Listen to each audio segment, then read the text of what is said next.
ठाकरे बंधूंच्या दौऱ्यानंतर आज मुख्यमंत्री देवेंद्र फडणवीस नाशिकमध्ये असणार आहेत। प्रचाराच्या शेवटच्या टप्प्यामध्ये मुख्यमंत्र्यांची नाशिकमध्ये सभा पार पडणार आहे। मागच्या महापालिका निवडणुकीमध्ये नाशिक दत्तक घेण्याची घोषणा मुख्यमंत्र्यांनी केली होती, तर आज मुख्यमंत्री फडणवीस नाशिकमधून काय घोषणा करणार याकडे सर्वांचं लक्ष असेल। दरम्यान कालच एकनाथ शिंदेंची सुद्धा नाशिकमध्ये सभा झाली। प्रचाराचा आज सुपर संडे आणि त्याच निमित्तानं मुख्यमंत्री देवेंद्र फडणवीस यांची कुंभनगरी म्हणून ओळख असलेल्या नाशिकमध्ये जाहीर सभा होते।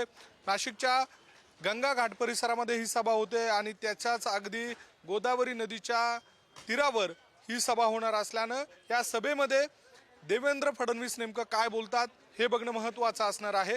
त्या सगळ्या पार्श्वभूमीवर भव्य या ठिकाणी स्टेज उभारलं जात आहे। स्टेजवर LED स्क्रीन या ठिकाणी लावली जाते। दुसऱ्या बाजूला जे उमेदवार आहेत त्यांची या ठिकाणी आसन व्यवस्था केली जाते।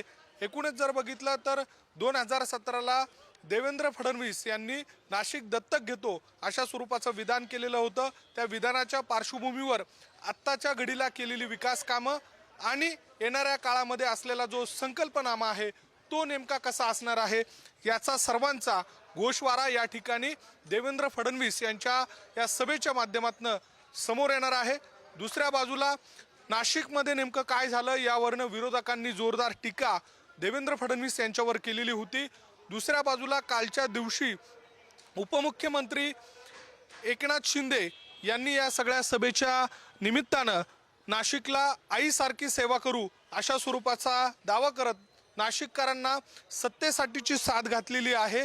नाशिककरांना दिलेला शब्द कशा पद्धतीने पूर्ण करण्याचा प्रयत्न झालाय हे या सभेच्या माध्यमातून देवेंद्र फडणवीस यांच्याकडनं सांगितलं जाईल। त्यामुळे आजची ही सभा नेमकी किती वादळी ठरते, या निमित्तानं नाशिककरांना काय साथ घातली जाते हे बघणं महत्त्वाचं असणार आहे। व्हिडिओ जर्नलिस्ट योगेंद्र महाजनसह मी किरण ताजने, पुढारी न्यूज, नाशिक।